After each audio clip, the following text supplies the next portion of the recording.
Vou matar seu amante. Ouvi essas palavras. Elas foram ditas anos atrás, mas ainda ecoam. Eu sou Elias, um homem que viveu com uma sombra que me impedia de amar de verdade. E hoje vou te contar como Santo Antônio, o santo casamenteiro, me encontrou um lar que eu nunca imaginei ser possível. Minha vida era uma rotina, o cheiro de café coado de manhã, sempre o mesmo, o trânsito pesado da cidade me engolindo, o barulho distante dos ônibus, um ronco constante. Eu trabalhava como contador. Números, planilhas, a lógica fria. Tudo parecia em ordem, tudo sob controle. Mas por dentro um frio, um gelo que nem o sol forte do meio-dia quebrava. Eu evitava o espelho, fugia de qualquer olhar mais profundo, principalmente do meu próprio. Pequenos sinais, porém, surgiam. O relógio da sala, parado às 3:30. Sempre. Não era a bateria. Eu trocava as pilhas. Ele parava de novo. Uma sensação estranha, como se alguém me observasse. Não era visível.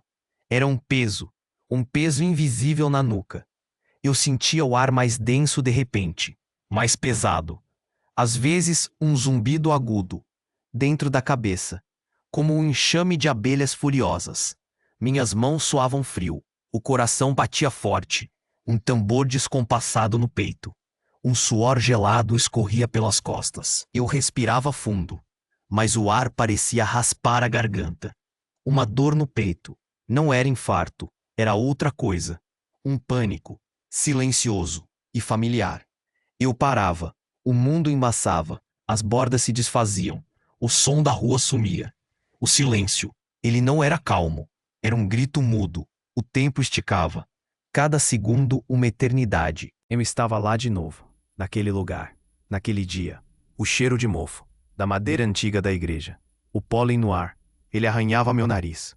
A luz fraca, coada pelos vitrais coloridos, deixava tudo cinza. O ar era pesado, quase palpável, como um cobertor úmido e velho. Eu sentia o frio das pedras no chão, subindo pelos pés. O coração batia. Tum, tum, alto demais, parecia bater dentro do ouvido. Eu vi os rostos, os fiéis, de cabeça baixa, uns com um semblante sério, outros com uma devoção quase cega. A senhora de véu, o jovem de terno, todos buscando algo, ou fugindo de algo. Eu me perguntava, eles sentem isso? Esse medo? Esse vazio? Alguns pareciam tão certos, tão cheios de sua própria verdade. Uma certeza que me assustava. Uma idolatria, não a Deus, mas a própria imagem do que achavam que Deus queria. Isso era um engano, um orgulho disfarçado. E então a cena se repetia. Eu, pequeno, escondido atrás do púlpito, o cheiro de cera queimada denso no ar abafado. A voz do meu pai, o reverendo Ezequiel. Ele não era um pastor comum. Sua voz era um trovão, e naquele dia ela rachou a igreja. Vou matar seu amante. A frase cortou o ar, fria, pesada, como uma lâmina gelada. Mas não era para mim, não diretamente. Era para uma mulher, uma alma, acusada de pecado. Seu nome, eu nunca soube. Ela era apenas a pecadora. E eu, uma criança, senti o terror daquelas palavras. Elas não foram para mim, mas se gravaram, dentro de mim, como ferro quente marcando a pele. Uma memória que queimava, silenciosa e constante. Eu achei que era o fim de algo, o fim da inocência. Mas na verdade, era só o começo de uma longa escuridão. Se isso cutucou algo em você, escreva agora. Quero a verdade. O som daquela voz, rasgando o silêncio da igreja, deixou um eco. Um eco que não era sonoro. Era visceral. Sentia-o no estômago, como um nó apertado. Aquele dia, aquele grito, ele se tornou o filtro através do qual eu via o amor. Eu via Deus, e eu via a mim mesmo. O amor era perigoso. Era algo que podia gerar fúria, podia levar à condenação. Eu aprendi a ter medo. Medo de sentir, medo de me entregar. O ar em volta parecia sempre mais frio, mais denso, mesmo sob o sol mais forte. A ideia de família, o parceiro, se tornou um peso, uma ameaça velada. Eu me fechava, cada vez mais, criava muros invisíveis, mas tão sólidos quanto o concreto, para me proteger. Do quê? Daquela fúria, daquela condenação, da possibilidade de alguém um dia gritar: "Vou matar seu amante", mesmo que a frase não fosse para mim. Ela habitava em mim, era um sussurro constante, que me dizia: "Cuidado, não ame, não se exponha, não confie". E essa crença, essa dor silenciosa, ela corroía. Por dentro, lentamente, como ferrugem em metal, eu vivia assim, em uma prisão, invisível, mas real. Eu achei que era o fim da minha história, que eu estava condenado à solidão. Mas algo ainda estava por vir, algo que mudaria tudo, totalmente. A verdade liberta. Aquele sussurro constante: "Cuidado, não ame", ele se alojou, como um parasita frio. Dentro do meu peito, eu sentia um peso, um vazio, mesmo quando estava rodeado de gente, no escritório, no elevador lotado. O cheiro de perfume alheio, o calor dos corpos, não me aqueciam. Pelo contrário, me faziam sentir mais sozinho, mais isolado. Eu observava os casais, segurando as mãos, rindo. Um calor que irradiava deles. Quase podia sentir, mas era uma barreira, uma parede de vidro. Eu via, mas não tocava, não sentia. A verdade é que eu me tornei mestre em evitar conexões, evitar olhares, evitar qualquer coisa que pudesse me expor. A garganta secava, as mãos tremiam levemente. Se alguém se aproximava demais, com uma pergunta pessoal, com um convite para um café, eu inventava desculpas, uma agenda cheia, um compromisso inadiável. A mentira saía fácil, demasiado fácil. O ar ficava leve para mim. Por um breve momento, mas logo o peso voltava. Um cobertor úmido sobre a alma. Essa fuga, ela era uma voz fina, dentro da minha cabeça. Não era do meu pai, não mais. Era a minha, mas distorcida. Uma presença maligna, pessoal. Ela me dizia: "Para que tentar? Para que amar? Você viu o que acontece. A fúria, a dor, a condenação. Você é fraco. Você não aguenta. Não se arrisque." Ela vinha com um deboche sutil, como um riso seco, um vento gelado, que me percorria a espinha. Eu me via no espelho, e essa voz sussurrava: "Olha para você, sozinho. É o que você merece. É o que você escolheu." Eu tentava ignorar. Eu tentava lutar. Mas a cada tentativa de me abrir, de deixar alguém entrar, essa voz voltava, mais forte, mais convincente. Ela trazia as imagens do meu pai, o reverendo Ezequiel, com o rosto contorcido, as veias saltadas no pescoço, o suor escorrendo pela testa. Aquele grito: "Vou matar seu amante." A cena se repetia, em câmera lenta, dentro da minha mente, como um filme de terror pessoal. E o cheiro de mofo da igreja. Ele vinha junto. Trazia a sensação de asfixia, de pó, de algo velho e pesado, que eu não conseguia limpar. Eu me sentia sujo, impuro. Acreditava que o amor era uma mancha.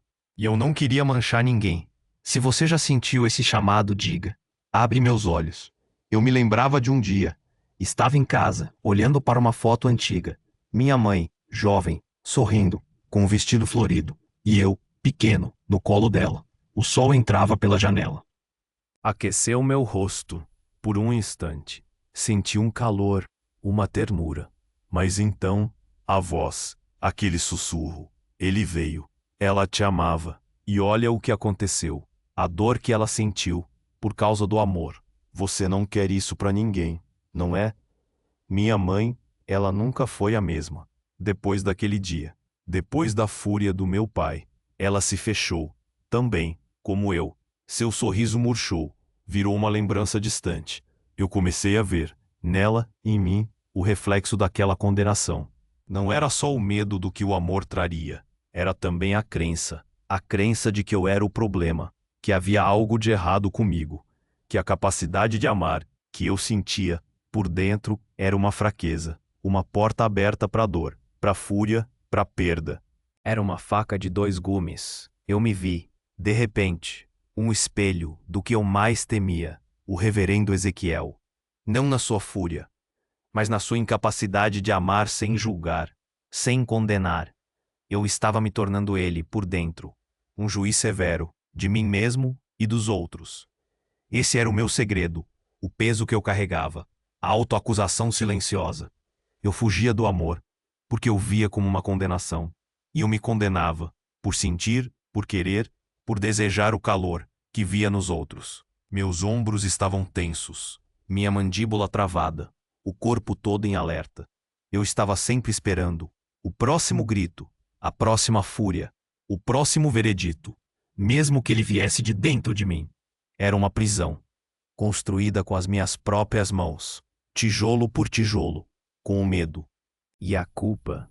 Eu me sentia preso, sem saída, um beco escuro e sem fim. Se você acredita que a consciência continua, escreva. Eu acredito. Mas lá no fundo, bem lá no fundo, uma pequena chama, ela insistia em brilhar, uma pontinha de esperança, um desejo de que houvesse mais, de que pudesse existir um amor que não trouxesse dor, que não trouxesse fúria, que não trouxesse condenação. Eu não sabia como, não sabia onde, mas essa chama, ela me impedia de desistir, totalmente. Era fraca, quase imperceptível, mas estava lá, e era a única coisa que me mantinha, respirando, buscando, mesmo sem saber o que. Eu achei que não havia mais nada, mas a vida, ela ainda tinha um plano que envolvia um santo, e uma promessa de família. Mas aquela pequena chama, mesmo teimosa, parecia lutar. Eu sentia um cansaço que pesava nos ossos, um esgotamento que vinha de dentro. Não era físico, era da alma. O ar ao meu redor, antes frio e denso, agora parecia rarefeito. Cada respiração era um esforço. O mundo continuava em movimento. Carros buzinavam lá fora, pessoas riam na rua, mas para mim, tudo era distante, como se eu estivesse submerso em água. O som abafado, a luz filtrada. Eu me sentia afundando, lentamente, irremediavelmente. Uma noite, a solidão apertou, como um abraço gelado. Sentei no sofá, a TV ligada, sem som. As imagens passavam, sem sentido, o cheiro de pó do meu apartamento. O mesmo cheiro de sempre, mas agora me sufocava. Eu olhava para minhas mãos. Mãos vazias, mãos que nunca tinham segurado um amor de verdade. Mãos que tremiam, não de frio, mas de uma tristeza profunda. Uma tristeza que vinha de anos, de uma vida inteira de negação. A voz, aquele sussurro maldoso. Ele voltou, mais forte, mais cruel. É o seu destino. A solidão. Você não serve para amar. Você é a condenação. Eu comecei a chorar. Lágrimas quentes, que escorriam pelo rosto, queimando a pele. Uma dor que não vinha de um corte, mas de uma ferida aberta. Por dentro. Eu me encolhi, no sofá, sentindo o tecido áspero, o peso do meu próprio corpo. Parecia insuportável. Eu não conseguia respirar. O peito apertado. Uma sensação de vazio, de desespero. Eu queria que parasse, que tudo parasse. Eu achei que não aguentaria mais um minuto. Se você entendeu o perigo do orgulho, comenta. O orgulho cega. Foi então, nesse exato momento, que aconteceu. Não houve trovão. Não houve luz forte. Apenas um silêncio diferente. Um silêncio que não era oco, mas cheio. Parecia que o ar mudou de textura. Ficou mais macio, mais quente. E uma voz. Ela não era minha, nem a do meu pai. Era diferente. Era serena, mais firme. Ela preencheu o espaço, não com palavras gritadas, mas com uma melodia.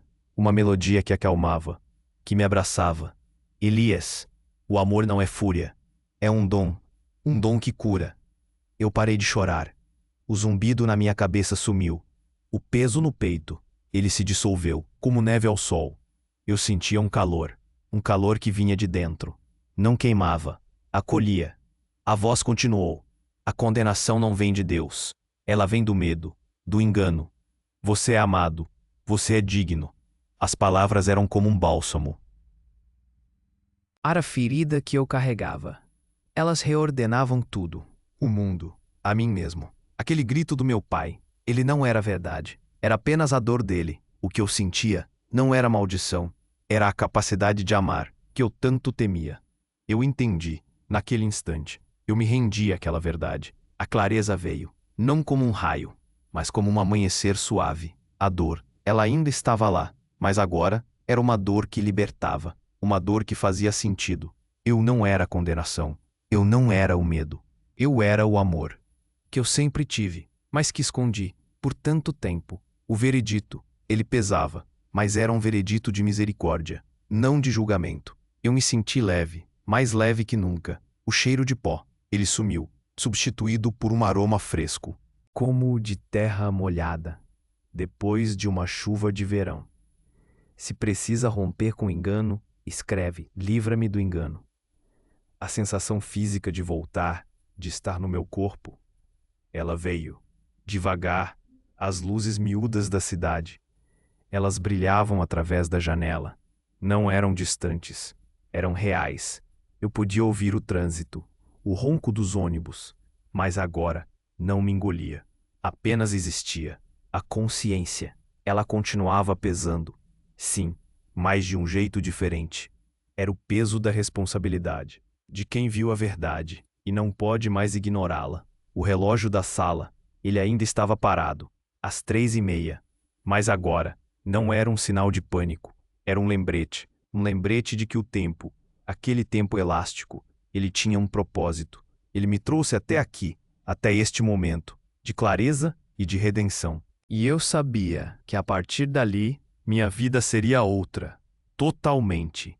Essa nova visão, ela mudou tudo. Eu comecei a frequentar a Capela de Santo Antônio, um lugar simples, acolhedor, com o cheiro de incenso e flores frescas.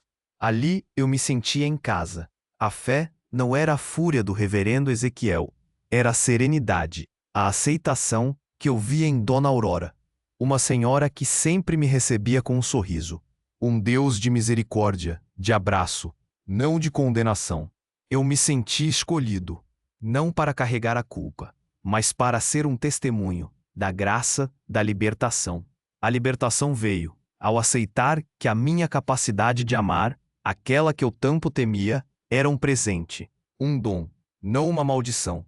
Se você está comigo até aqui, diga: a verdade liberta. Minha história de uma alma quebrada que encontrou um lar na fé, no amor incondicional. Ela era agora a base para o canal Santo Antônio Milagres. Eu tinha um propósito que me fazia respirar, de verdade, pela primeira vez. Essa nova visão, ela não foi o estalo, foi um amanhecer gradual. Eu ainda tinha meus velhos hábitos, o cheiro do café coado, por exemplo, ainda era o mesmo pela manhã. Mas agora, o vapor quente que subia da xícara não era só rotina, era um convite. Para sentir, para estar presente. Eu comecei a me olhar no espelho. Não fugia mais do meu próprio olhar. Via as linhas no meu rosto, a luz nas minhas pupilas. E pela primeira vez não sentia um peso, sentia uma leveza. Um ar fresco que eu respirava fundo, a cada novo dia. A mudança não foi só interna. Ela se expandeu para fora. Minha rotina ganhou cor. Eu comecei a cumprimentar as pessoas no elevador, não com um aceno protocolar, mas com um sorriso. Um sorriso que chegava aos olhos. O trânsito pesado, ele ainda estava lá. Mas agora, eu não sentia o ar denso. Eu sentia o som dos carros, a vida, pulsando, ao meu redor. Não me engolia, eu fazia parte dela. Eu me permitia sentir o sol na pele, o vento no rosto. Pequenas coisas, mas que antes eram invisíveis para mim e minha família. Ah, minha mãe, ela também tinha seu próprio silêncio, como eu. Depois daquele dia na igreja, onde a fúria do meu pai se derramou, ela se fechou, também, como uma flor que recolhe suas pétalas. Eu me lembrei da foto dela, jovem, sorrindo. E decidi, eu precisava ir até ela, não para falar do passado, mas para estar presente, para oferecer um abraço que eu nunca tinha dado de verdade, um abraço que não carregasse medo. Fui à casa dela, o cheiro de bolo de fubá, quente, me abraçou na porta, o mesmo cheiro da minha infância. Dessa vez, não me trazia a asfixia do mofo, mas o calor de um lar. Ela me recebeu com um olhar surpreso, e eu simplesmente a abracei. Senti o tecido macio do seu vestido, o calor do seu corpo, e as lágrimas, as minhas, as dela, elas escorreram, sem barulho, sem gritos, apenas o som suave do nosso choro, e a sensação de um peso, se desfazendo entre nós. Aquele dia, aquele abraço foi uma cura para nós dois. Se alguém veio à sua mente e via isso agora para essa pessoa, eu comecei a me abrir, a buscar conexões, não apenas em casa, mas na minha comunidade, na capela de Santo Antônio. Eu não era mais o Elias que se escondia. Eu era o Elias que buscava, que queria compartilhar. A fé genuína, a simplicidade deles me acolhia. Eu sentia o frio da pedra no chão da capela, mas um calor por dentro me aquecia. Eu compreendi que Deus não era só a fúria, não era só a condenação, mas era também a misericórdia, a aceitação, a ternura, que via em Dona Aurora e em cada sorriso de cada fiel. Meu consumo, ele também mudou. Não era mais sobre preencher um vazio com coisas, com distrações. Era sobre nutrir a alma. Eu lia mais livros que falavam de esperança, de amor, de superação. Eu buscava filmes que me fizessem sentir, não fugir. Eu passava mais tempo observando o céu, o canto dos pássaros, o cheiro da chuva na terra. Eu me permitia ser, simplesmente ser, sem a armadura, sem os muros que eu tinha construído por tanto tempo. E a devoção, ela se tornou um pilar, não uma obrigação. Eu carregava a imagem de Santo Antônio, sempre comigo, não como um amuleto, mas como um lembrete de que minha jornada de dor, ela me preparou para uma missão maior. Minha história, que parecia destinada à solidão, à culpa, ela se revelou um caminho de redenção, de propósito. Eu me tornei um farol, um sussurro, para aqueles que, como eu, carregam feridas invisíveis, medo de amar ou a crença de que são indignos. Aquele relógio parado na sala, ele ainda está lá. Mas agora, ele conta outra história, uma história de tempo, que se renova. Se você valoriza relatos sem maquiagem, inscreva-se para caminhar comigo.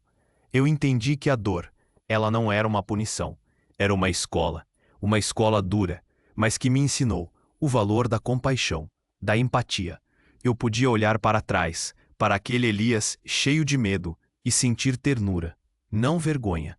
Eu podia olhar para as pessoas, com seus próprios medos, suas próprias dores, e ver nelas um reflexo, não da minha condenação, mas da minha humanidade e da nossa capacidade de cura.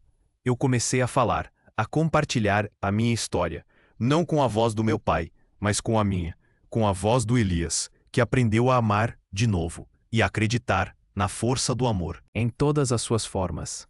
E a cada palavra, a cada sorriso, eu sentia o ar mais leve, mais puro, como se um fardo tivesse sido tirado de meus ombros e eu soubesse que não estava mais sozinho.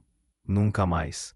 O sentimento de não estar mais sozinho, ele era um bálsamo, quente, suave, mas ainda tinha um passo, o mais difícil: compartilhar, expor aquela ferida que havia cicatrizado, mas que ainda carregava a memória do grito, do medo. Eu sabia que minha história não era só minha, era também de tantos que, como eu, escondiam suas dores, seus medos de amar.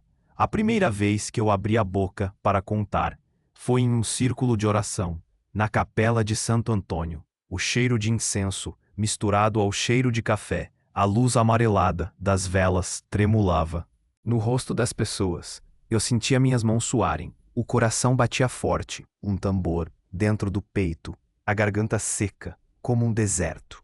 Eu achei que não conseguiria, que a voz falharia, que o medo me engoliria de novo, mas eu comecei, devagar. As palavras, elas saíam uma a uma, com um som baixo, quase um sussurro. Eu falava daquele dia, do grito do reverendo Ezequiel, da mulher anônima, da condenação que se instalou dentro de mim. Eu falava do frio, do vazio, do medo de amar. E enquanto eu falava, eu observava os rostos, os olhos. Alguns brilhavam com lágrimas, outros com um reconhecimento mudo, um aceno silencioso. Eu não estava sozinho. Eles também tinham suas feridas, seus gritos, seus medos. O ar na capela, ele ficou mais leve, mais denso, ao mesmo tempo, um peso que se compartilhava.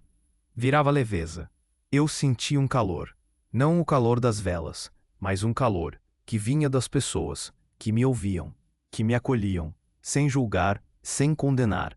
Era a misericórdia de Dona Aurora multiplicada em cada olhar, em cada respiração contida. Eu terminei de falar e o silêncio, um silêncio diferente, se instalou. Não era o silêncio do medo, era o silêncio da compreensão, da empatia. Naquele momento, eu entendi. Minha voz, ela não era mais o eco do grito do meu pai. Ela era a minha voz, a voz de Elias, que havia encontrado um lar e que agora convidava outros a encontrar o deles. Eu vi, nas lágrimas, nos sorrisos, a semente de um novo começo. Para muitos, para mim, era uma micro-recompensa, uma confirmação de que eu estava no caminho certo. Se você se conecta com essa busca, comenta. Quero a verdade. Os dias seguintes, eles trouxeram mais pessoas se aproximando, compartilhando suas próprias histórias, suas dores, suas fúrias escondidas. Eu ouvia, com o coração aberto, com os ouvidos atentos, o cheiro de pão fresco da padaria que eu sentia no caminho. Ele me lembrava da vida que continuava, que se renovava a cada novo testemunho. Eu percebi que a cura, ela não era um evento único. Era um processo de abrir, de se expor, de se permitir ser vulnerável. Mas o caminho, ele não era só de luz. Ainda havia sombras, pessoas que resistiam ao chamado, que preferiam ficar em suas prisões, invisíveis. Ainda sentiam o peso do orgulho, o engano de acreditar que a solidão era o seu destino. Eu via isso nos olhos, na postura fechada, no tom de voz que ainda carregava a dor não resolvida. Eu me perguntava como alcançá-los, como quebrar aqueles muros que um dia eu mesmo construí. A tarefa, ela se tornou clara. Eu precisava ser a ponte entre a dor e a libertação. Eu precisava mostrar que Santo Antônio, o santo casamenteiro, ele não casava apenas pessoas, ele casava almas, com o amor, com a misericórdia, com a fé que cura. Ele encontrava um lar para os corações que se abriam para a graça. O som da chuva batendo na janela, às vezes me trazia a lembrança do som daquele grito, mas agora era diferente. Era um som que lavava, que purificava, que renovava. Eu comecei a registrar essas histórias, a minha e a dos outros, com cuidado, com respeito, pensando no canal Santo Antônio Milagres. Não era sobre sensacionalismo, era sobre sensibilidade, sobre a verdade que liberta. Eu queria que a minha voz, o meu sussurro, chegasse a mais pessoas, aos que ainda sentem o frio, o peso, o zumbido na cabeça, que os faça parar, respirar e ouvir a melodia da esperança. Se esta parte te alcançou, dá um like agora para que eu continue. A cada palavra escrita, a cada frase lapidada, eu sentia um propósito crescer dentro de mim, o cheiro de papel novo, o toque da caneta na folha. Eram rituais que me conectavam a essa nova missão. Eu não era mais o contador, frio, distante. Eu era o Elias, o narrador, o testemunho de que o amor, ele sempre encontra um caminho, mesmo nas ruínas do medo, mesmo nas cinzas da condenação. E essa certeza, ela me dava força para seguir, para ir além, para continuar, a abrir meu coração e minha história. Ainda havia perguntas, sem respostas. A voz, aquela voz serena, que me abraçou na minha noite mais escura. Ela havia falado de um dom, de uma dignidade. Mas como manter essa chama acesa? Como não deixar que o velho medo, o velho grito, voltassem a me assombrar? Eu sabia que a vigilância era constante, que a fé era um exercício diário e que a busca por um amor que cura, ela nunca terminava. Mas agora, eu não estava sozinho. Nesta busca, eu tinha uma família de corações que se abriam. Juntos, essa busca ela nunca termina. É um caminho, uma jornada. Eu sei que não estou sozinho. Sinto o chão firme sob meus pés. O ar fresco da manhã me enche os pulmões. Mas e você, que me ouve agora? Você também carrega um grito do passado? Um medo de amar? Uma ferida invisível que te impede de se entregar? Eu te pergunto, se você sente esse chamado para desatar os nós do que te prende, para abraçar um amor que cura, um amor que não julga, mas acolhe, para descobrir que nas frestas da vida, mesmo na escuridão mais profunda, Santo Antônio, ele sempre encontra um lar para os corações que se abrem à sua graça. Se essa decisão é sua, escreve agora: Jesus, eu te escolho, porque o amor, ele é a resposta, ele é o caminho. Sinto um calor suave no peito. E se hoje você decide dar esse passo, eu te convido a fazer uma pequena oração. Repita comigo, de coração aberto: Santo Antônio, que meu coração seja teu lar, que eu ame sem medo, que eu seja amor, hoje e sempre. É uma escolha, uma atitude que muda tudo. O cheiro de incenso ainda paira, uma lembrança doce. E amanhã de manhã, quando o sol nascer, sinta o calor dos primeiros raios na pele. Faça 4 coisas simples. Primeiro, leia um trecho da vida de Santo Antônio. Busque sua compaixão. Segundo, converse com alguém que você ama e diga o quanto essa pessoa é importante, sem medo. Sinta o peso das palavras. Terceiro, renuncie a uma pequena mágoa, um ressentimento que você guarda. Deixe ir. Sinta o alívio. Quarto, ore por uma pessoa que te desafia, que te causa dor. Entregue esse fardo à luz da misericórdia. Ela sempre encontra o caminho. Minha jornada, ela continua. E a sua, eu espero que ela também encontre a paz e o propósito que você busca. Se você valoriza relatos de fé e transformação, continue caminhando comigo. Aqui no Santo Antônio Milagres, onde cada história é um convite para um novo começo. Até o próximo vídeo. Que a graça te abrace. Sinta esse abraço, acolhedor e real.